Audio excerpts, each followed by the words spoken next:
هیله ده چې جوړ روغ به یاست. دوستانو نن درته یو ښکلي او اسانه طریقه ښیم.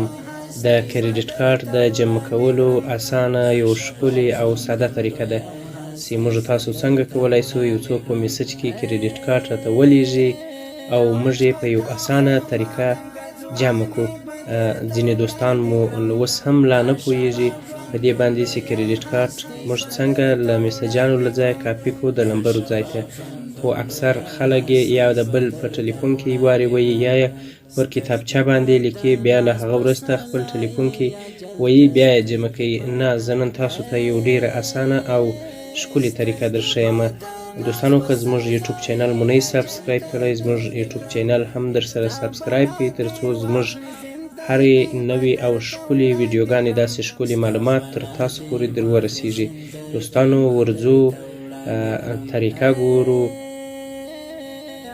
دوستانو کله چې موږ او تاسې راسو د میسجانو ځای ته، موږ تاسو به اول راسو دلته کریډیټ کارتونه راغلي دي و ماته، دلته به زه پر دې باندې کلیک وکړم، داسې به ټینګه ګوته ورباندې ګیر کړئ. دلته به تاسو ته دا راواړئ حذف، کاپي متن، انتخاب متن او داسې نور شیان، خو تر حذف رالاندې کاپي متن به ووایي او هغه کریډیټ کارت به کاپي سي. اوس دوستانو موږ تاسې ځو د ټلیفون د لمبرو ځای ته.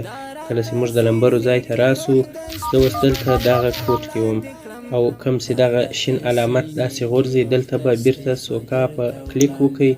کله چې کلیک وکئ دلته تاسو ته دغه راړئ، په دغه اول سر کې دغه لغو اعمال د دې څنګ ته دغه ما چې کلیک ورباندې کړی ده پر دې به کلیک وکئ. هغه کریډیټ کارت به ټول دلته را کاپي سي او دلته به خالص زینه ووایي او کریډیټ کارت به ډایل کړئ، یعنی مستقیم جمع کیږي. ډیره اسانه او ساده طریقه ده، په ډیر اساني سره او زر کولی شو چې یو کریډیټ کارت جمع کړو. نو مننه دوستانو، خدای دې وکړي چې دغه ویډیو هم د خوښې وړ ګرځېدلی وي.